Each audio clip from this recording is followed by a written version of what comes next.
So here's the important part. By leaning into activator behaviors, even someone who's not a natural performer can boost their revenue by up to 32%. So I want that to sink in for a moment. 32% more, that's pretty substantial. I'm Sylvie Garibaldi, founder and CEO of a well-established marketing training and done-for-you services company, tailored specifically for the modern legal and financial professional worldwide. While it's taken some trial and error to figure out which methods get the best results for professionals who are looking to grow their practices, fast forward to today, my team and I have nailed down and perfected a process that has helped so many of our clients consistently achieve outstanding results and create a legacy for their practices. I created the Serve First, Sell Later marketing podcast to give you simple, actionable, non-salesy, and results-driven marketing to grow your legal or financial practice like so many of our clients have. If you're a lawyer, mediator, financial, or divorce professional who is looking to become highly visible and wants to create a practice that makes an impact, then you're in the right place. Let's dive in. Hello, everyone, and welcome back to episode 93 of the Serve First, Sell Later marketing podcast. I'm your host, Sylvie Garibaldi. Today, I want to dig into something pretty fascinating and take a closer look at what researchers have uncovered about the people in professional services that we call rainmakers. And you probably can recognize the type. They are the folks who seem to effortlessly bring in new business again and again.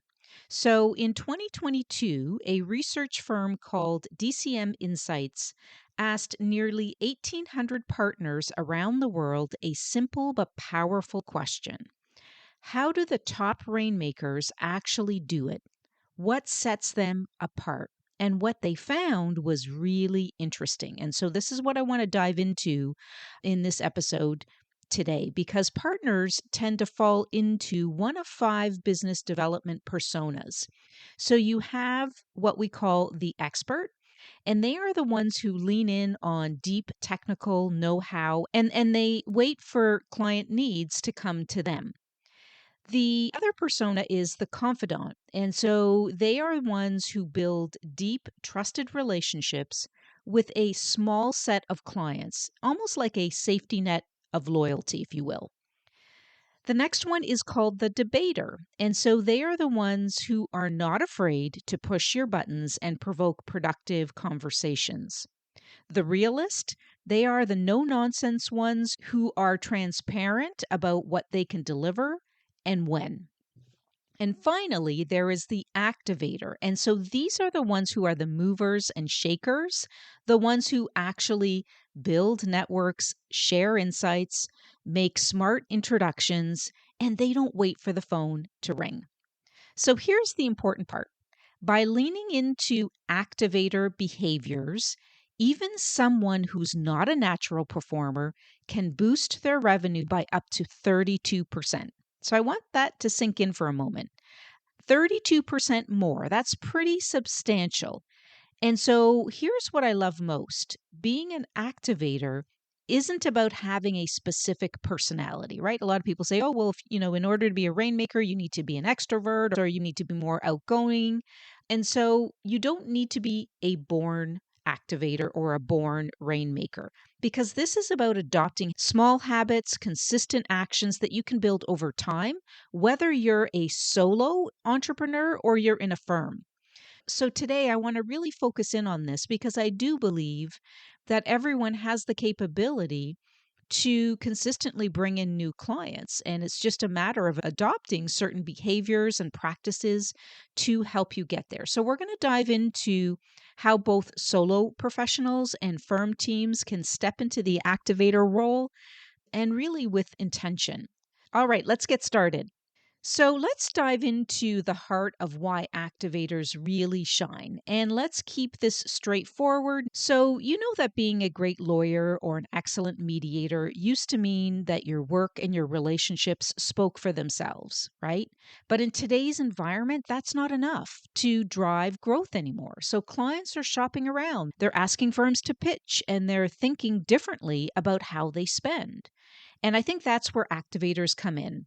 Here's why they are winning. First off, they're not at the mercy of a single big client. Okay. They're putting in the work to build wider, more resilient networks. And this is super important. Activators don't rely solely on inward relationships. They spread their wings to guard against churn because this is very real. And this builds real stability. Second, they're serious about treating business development like part of their job, not an extra task. And in fact, a lot of the professionals that we work with, they're very serious about professional development and business development, but they just don't know how to go about it. So it's super important to think about, what should I do to really treat business development like part of my job? And so what these activators are doing are they are blocking out time like clockwork to connect, follow up, and stay present. And third, they are forward thinkers. They don't just wait for clients to call. That's a very important observation. They look for ways to add value before they're even asked, whether it's sharing a trend, a ruling, or just early stage insight. It keeps them in the conversation long before deals are on the table. So, basically, in a nutshell, activators adapt and they thrive. They don't wait for business to come to them because they create the space where business can happen. Okay, I hope that's making sense. So, we've unpacked what activators are and why they stand out. So, I think it's time to really just dive into what this activator playbook looks like, if you will. So, this playbook is built around three core habits. The three core habits are commit, connect, and create. So, let's dive into each one. So, I want to start with commit because this is the bedrock of the activator mindset. So, according to this study, nearly 90% of activators commit to scheduled business development time every single week.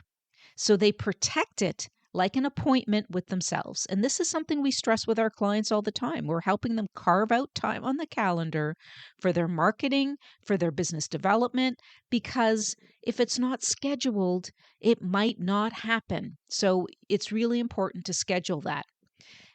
And so, meanwhile, only about a third of others are actually doing the scheduling, right? It's the difference between waiting for business and creating space for that. So, what does this actually look like? So, let's dive into solo professionals, for example. What you can do is try blocking just 15 to 30 minutes a day. Maybe it's first thing in the morning. Send a thoughtful note, share a quick insight, or follow up on a lead. Follow up on a lead, right? Spend some time to email them, call them. It's about building consistent momentum and not waiting for a day with space. Okay. In a professional firm setting, leaders play a really critical role. So that means weaving business development into your daily routine, like making business development a visible part of performance discussions, or giving shout outs when someone's followed a lead or made a smart introduction. I think it's all about celebrating successes in these firms, like celebrating the process, not just results, that really builds momentum. So let's talk about Connect. So this one's about smart networking, not just collecting business cards, but building meaningful bridges across people, disciplines, and clients. So activators, they stay engaged across silos, connecting with clients and colleagues, even those outside their practice areas. And so that network isn't just broad, it's also very strategic. So, this is how it could play out for solo practitioners. Maybe after an event or a seminar, you send someone a personal message. You remind them of who you are. You note something that you chatted about, you send them a personalized card. Maybe you're using virtual cards or those other paid card services. You offer them something useful. Small intentional touches like this really expand your reach and can be super powerful way to do this. So if you are within a firm, what this could look like could be connecting a colleague with a client problem that they can solve. And so what this does is it creates opportunity and really reinforces the we over me culture. So finally, create. This is where a lot of the goodness happens because activators don't just sit back, they lead with value. So they actively scan the news, they monitor regulations or market shifts, they always have their finger on the pulse, and they're always plotting how to inform or help clients before being asked. And so it's about being useful early, even when there's no immediate return. So to put this into practice, solo professionals, they can send a client a brief, a thoughtful fact or article, something on their radar without being asked for anything in return. And it's not being pushy, it's just being supportive and adding value. For firms, you could equip your people with tools like media intelligence platforms, internal newsletters, or curated bulletins that make sharing timely, insightful content really easy to do. Okay, so that they can start adding more value to clients, prospects, and colleagues to continue that conversation. So, bringing this all together, I want to summarize quickly. So, commit means you're going to schedule and protect business development time daily or weekly. Connect, you're going to build networks with intention, both inside and outside your immediate circle. And the third C is create. You're going to be proactive. You're going to bring value, not just work. And I think when these come together consistently, the impact can be very powerful because you're not just waiting for opportunities, you're actively shaping them. By the way, if you're finding this episode valuable, I've covered related topics in past episodes that can help deepen your understanding, so please be sure to check out those episodes. I'll drop the links in the show notes so you can easily find them. Okay, now let's connect the dots and see how solopreneurs and firms can adopt both the activator mindset, each in their own way, but towards the same result. So I want to start with solopreneurs. Because here's the good news. If you're a solopreneur, you can adopt the same discipline that activators use, but with much less tension or friction, because you don't need big budgets or new departments. You just need consistency, you need intention, and you need a value first mindset. And if you've been following along with this podcast for a while, you know that we always talk about value first mindset as being absolutely key to the success of your firm. So, really important to look at that. So, for you, it's about showing up reliably, right? Sending insights, making small introductions, staying active on LinkedIn, and being the type that professional clients genuinely appreciate hearing from.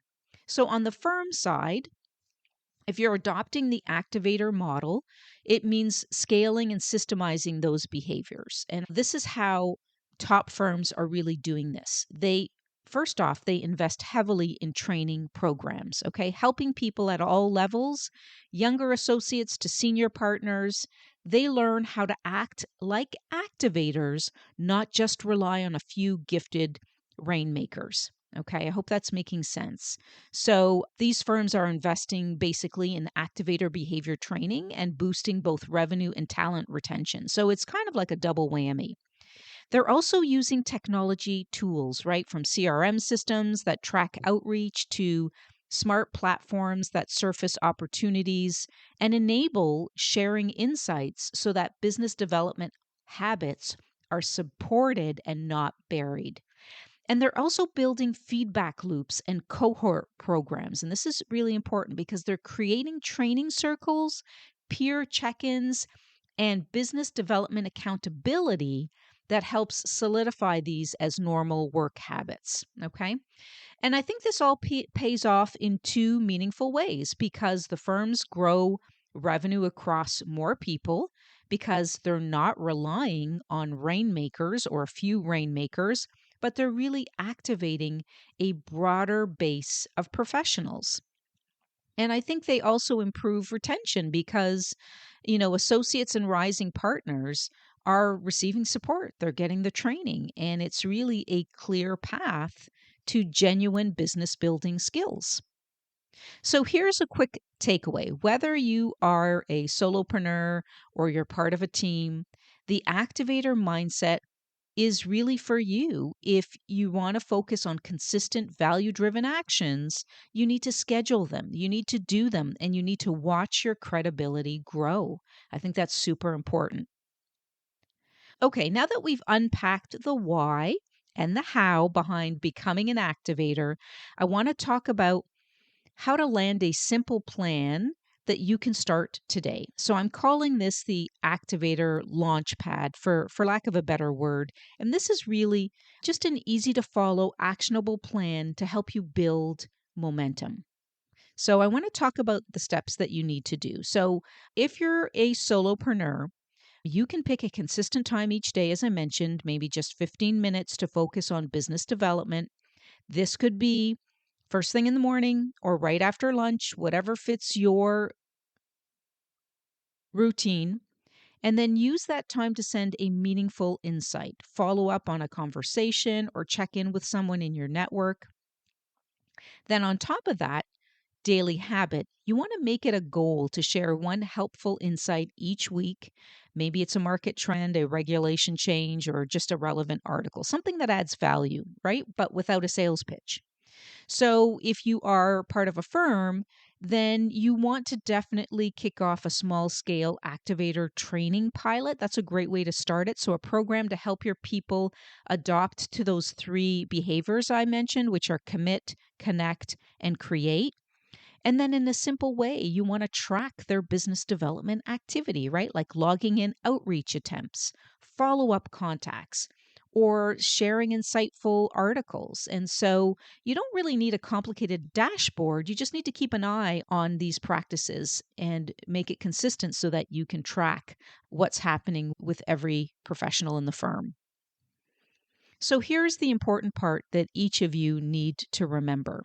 You need to start small because this is not about perfection. It's just about setting the habit. So you need to track your progress so you can see what's working and what feels authentic for you.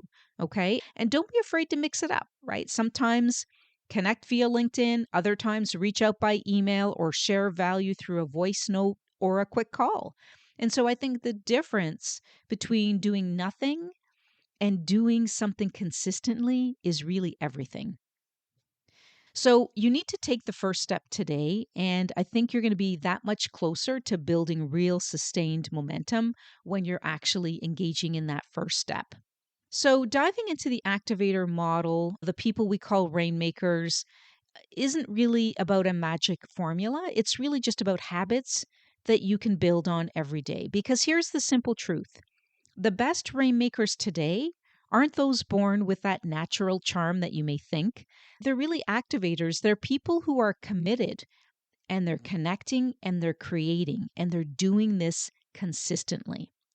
So, why does this matter? Because small, consistent actions fuel real growth. You're not just hoping for referrals, you're creating them. And you're not waiting for client calls. You're starting the conversation and you're not waiting for the opportunity because you're building it. So, take that first step, no matter how small, start building momentum, and I promise you that that will lead to something bigger. So I'm excited to share about what's coming next. In our very next episode, we're going to shift into the coaching mode. So think of it as your personal activator coaching session. I'm going to help you build a simple framework to help you commit, plan, and take action that's going to be customized to your journey. And it's going to be practical, meaningful, and designed to really build momentum and get you going. So I can't wait to sit with you in that session. It's coming up. It'll be the next episode. But until then, thanks for showing up and for leaning into serving first and playing long. So, if this episode sparks something for you, maybe you're thinking these ideas feel doable or even inspiring, then please pay it forward, tell a colleague or a peer, share the episode. And so, I appreciate you tuning in today. And if you haven't already, make sure to subscribe so that you don't miss future episodes packed with actionable strategies to grow your practice. See you in the next episode.